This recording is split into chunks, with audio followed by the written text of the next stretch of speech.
다메섹에 관한 경고라. 보라, 다메섹이 장차 성읍을 이루지 못하고 무너진 무더기가 될 것이라. 아로엘의 성읍들이 버림을 당하리니 양 무리를 치는 곳이 되어 양이 눕되 놀라게 할 자가 없을 것이며, 에브라임의 요새와 다메섹 나라와 아람의 남은 자가 멸절하여 이스라엘 자손의 영광같이 되리라. 만군의 여호와의 말씀이니라. 그날에 야곱의 영광이 새하고 그의 살찐 몸이 파리하리니 마치 추수하는 자가 곡식을 거두어 가지고 그의 손으로 이삭을 벤 것 같고 르바인 골짜기에서 이삭을 주운 것 같으리라.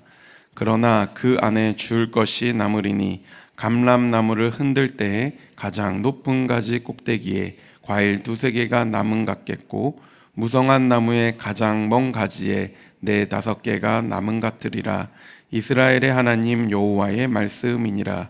그날의 사람이 자기를 지으신 이를 바라보겠으며 그의 눈이 이스라엘의 거룩하신 이를 뵙겠고, 자기 손으로 만든 제단을 바라보지 아니하며 자기 손가락으로 지은 아세라나 태양상을 보지 아니할 것이며, 그날에 그 견고한 성읍들이 옛적에 이스라엘 자손 앞에서 버림받은 숲풀 속의 처소와 작은 산 꼭대기의 처소 같아서 황폐하리니, 이는 내가 내 구원의 하나님을 잊어버리며 내 능력의 반석을 마음에 두지 아니한 까닭이라.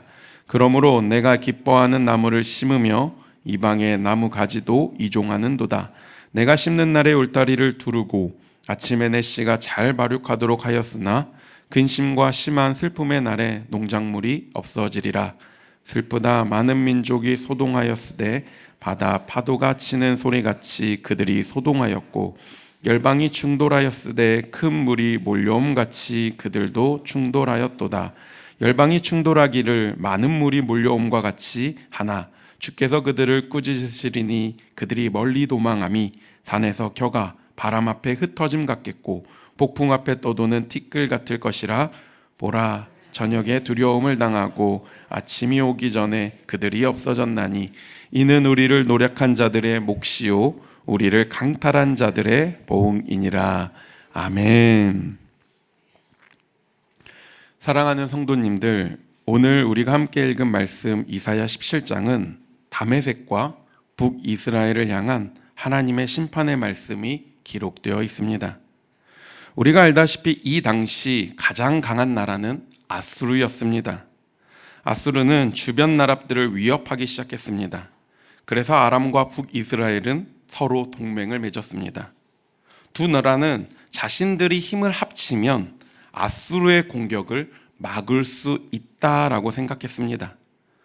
그러나 오늘 말씀에 하나님께서는 이들의 문제를요, 단순히 외교나 군사 전략의 문제로 보지 않으셨습니다.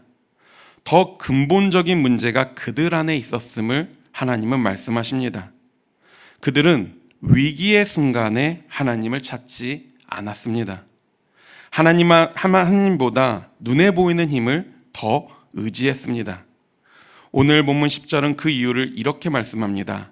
이는 내가 내 구원의 하나님을 잊어버리며 내 능력의 반석을 마음에 두지 아니한 까닭이라. 이스라엘이 무너진 근본적인 이유는요, 아수르가 너무 강했기 때문이 아닙니다. 구원의 하나님, 능력의 하나님을 마음에 두지 아니했기 때문입니다. 그 하나님을 그들이 잊어버렸기 때문입니다.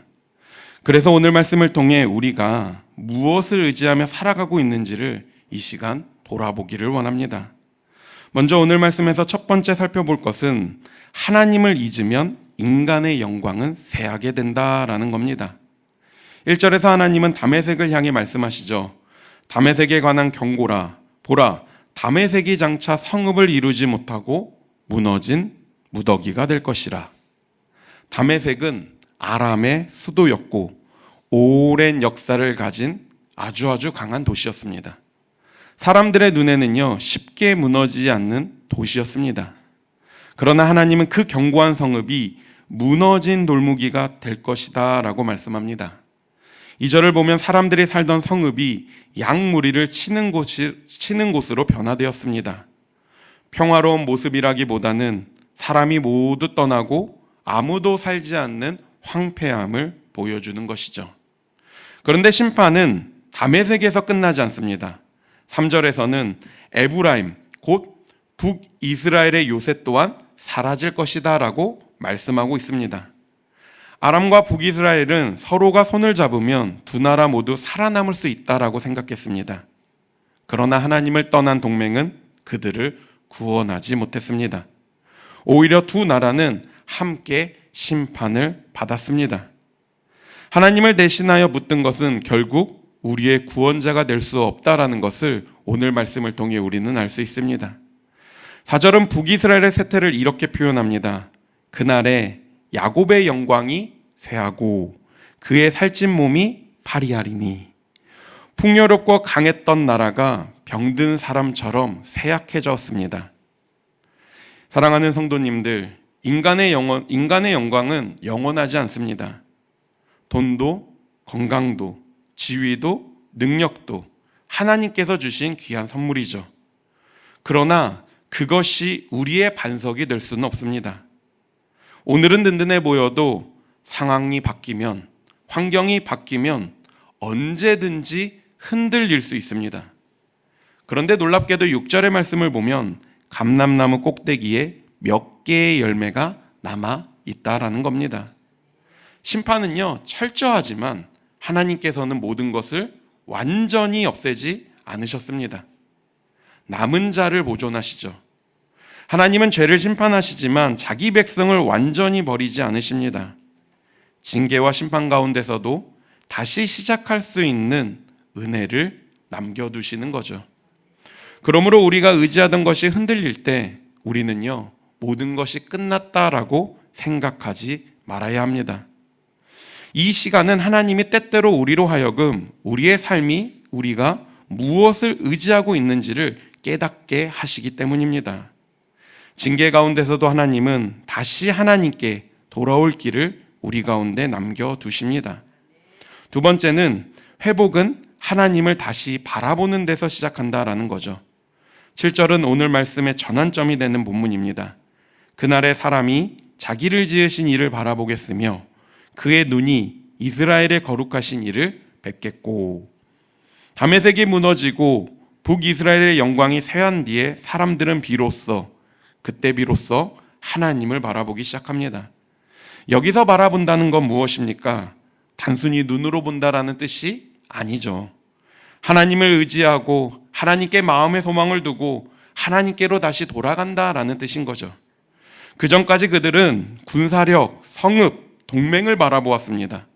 그러나 그 모든 것이 무너진 후에야 비로소 자신을 지으신 하나님을 바라보게 됩니다. 8절에서는 더 이상 자기 손으로 만든 제단과 우상을 바라보지 않는다라고 말하죠. 여기에는 중요한 대조가 있습니다. 하나님은 사람을 지으신 분이고 우상은 사람이 만든 것입니다. 그런데 이스라엘은 자기를 지으신 하나님을 버리고 자기가 만든 우상을 의지했습니다. 돌아보면 오늘날 우리는요, 우상을 향해 절하지 않습니다. 우상을 만들지도 않죠. 그러나 하나님보다 우리가 더 의지하는 것이 있다면 그건 역시 우리의 우상이 될 수 있습니다. 우리에겐 돈도 필요하고요, 계획도 필요합니다. 문제는 그것들 자체가 아니죠. 그것들이 하나님보다 더 큰 의지처가 되는 것이죠. 10절은 말합니다. 이는 내가 내 구원의 하나님을 잊어버리며 내 능력의 반석을 마음에 두지 아니한 까닭이라. 이스라엘은 하나님의 존재를 몰랐던 것 아니죠. 그들에게는 예배도 있었고요, 제사도 있었고요, 하나님의 말씀 또한 알고 있었습니다. 그런데도 하나님은 그들이 자신을 잊어버렸다라고 말하죠. 성경에서 하나님을 잊는다는 건 단순히 기억하지 못하는 기억의 문제가 아닙니다. 삶의 결정에서 하나님의 뜻을 제외하는 겁니다. 입술로는 하나님을 믿는다고 하면서 실제로는 다른 것을 의지하는 거죠. 11절을 보면 이스라엘은 부지런히 씨를 심고 가꾸었습니다. 싹도 나고 아름다운 꽃도 피었습니다. 그러나 수확의 날에 그들이 거둔 건 무엇입니까? 아무것도 없었습니다. 하나님을 떠난 수고의 마지막에는 열매가 아니라 그들에게 남은 건 근심과 슬픔만 남아 있었습니다. 그들이 게을렀기 때문입니까? 아닙니다. 그들도 열심히 일했습니다. 문제는요, 그 열심의 중심에 하나님이 없었다라는 겁니다. 우리도 열심히 살아야 하죠. 계획도 세워야 하고 맡은 일들 성실하게 감당해야 합니다. 그러나 그 모든 수고가 하나님을 떠나 이루어져서는 안 됩니다. 중요한 것은 얼마나 열심히 하느냐만이 아니죠. 누구를 의지하며 그 일을 열심히 하느냐입니다. 이 일의 중심에 하나님이 계시는가를 우리는 물어야 할 줄 믿습니다. 많은 사람은요, 상황이 바뀌면 회복되었다라고 말하죠. 그렇게 생각합니다. 그러나 오늘 본문은 다르게 말하죠. 회복은 환경이 바뀌는 것보다 우리의 눈이 하나님을 바라보는 데서부터 시작한다는 걸 말입니다. 마지막 세 번째는 하나님은 자기 백성을 위협하는 세력을 꾸짖으십니다. 12절부터는 많은 민족이 몰려오는 모습이 성경에 기록되었습니다.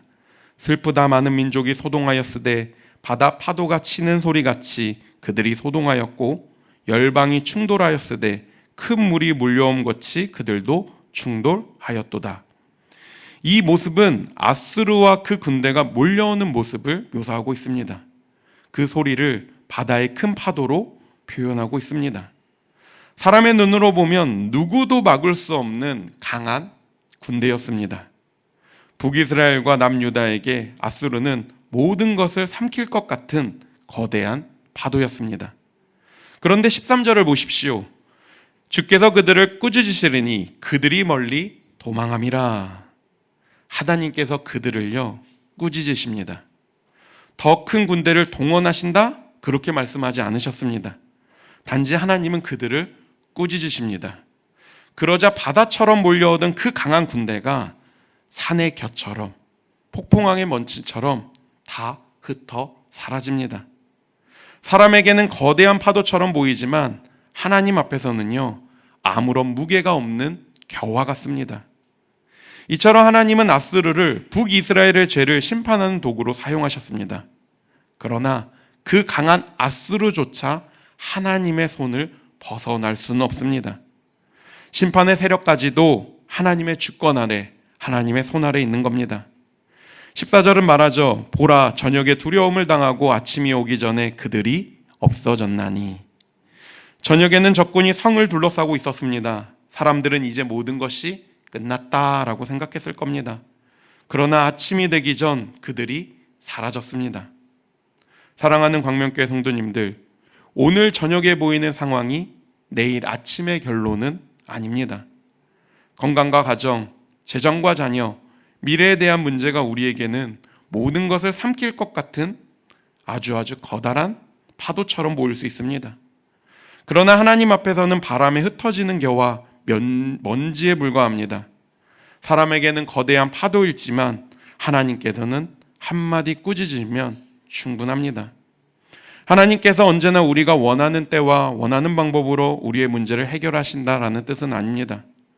때로는 문제를 없애주지 않기보다 어쩌면 우리에게 견딜 힘을 주실 때가 있습니다. 그러나 분명한 건 어떤 문제도 하나님의 통제밖에 있지 않다라는 사실입니다. 하나님은 우리가 두려워하는 밤에도 일하고 계십니다. 그리고 지금도 일하고 계시고 지금도 우리 삶에 역사하고 계십니다. 사랑하는 광명교회 성도님들, 오늘 말씀은 우리에게 분명히 보여줍니다. 하나님을 잊고 인간의 힘을 의지하면 우리의 영광은 쇠하게 된다라는 겁니다. 그러나 하나님은 심판 가운데서도 남은 자를 보존하시고 우리의 눈을 열어 다시 하나님을 바라보게 하십니다. 바라기는 오늘 말씀 앞에서 우리 자신을 돌아보기를 원합니다. 우리는 어려움이 생길 때 가장 먼저 무엇을 찾고 있습니까? 무엇이 사라지면 내 삶이 무너졌다라고 느끼고 있습니까? 그것이 하나님보다 더 큰 의지처가 되어 있지 않은지 돌아보기를 원합니다. 물론 돈도 필요하고 사람들의 도움 또한 필요합니다. 그러나 그것들은 하나님께서 사용하시는 도구일 뿐 우리의 반석은 아닙니다. 우리의 구원과 우리의 안전은 오직 하나님께 달려 있습니다. 혹시 우리 가운데 두려움의 밤을 지나고 있다면 낙심하지 않기를 원합니다. 저녁의 두려움이 우리의 마지막 장면은 아니기 때문입니다. 하나님께서는 상황을 바꾸실 수도 있고 어쩌면 그 상황을 견딜 힘도 주실 수 있습니다. 어떤 방식으로 일하시든 하나님은 두려움의 밤에도 자기 백성을 붙들고 계신다라는 겁니다. 그래서 하나님께서는 오늘 우리에게 다시 말씀하십니다. 내 구원의 하나님을 잊지 말라고 말입니다. 오늘도 능력의 방석이신 그 능력의 하나님이신 그분만을 바라보기를 원합니다. 그분을 붙들기를 원합니다. 사람이 아니라 하나님을, 환경이 아니라 하나님을, 눈에 보이는 이 힘이 아니라 구원의 하나님을, 그분만을 바라보는 저와 우리 광명의 모든 성도님들 되기를 주님의 이름으로 축복합니다. 아멘.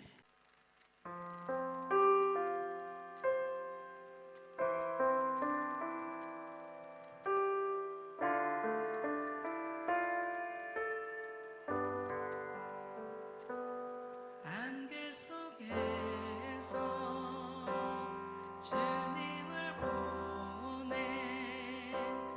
아무도 없을 것 같던 그곳에서 손 내미셔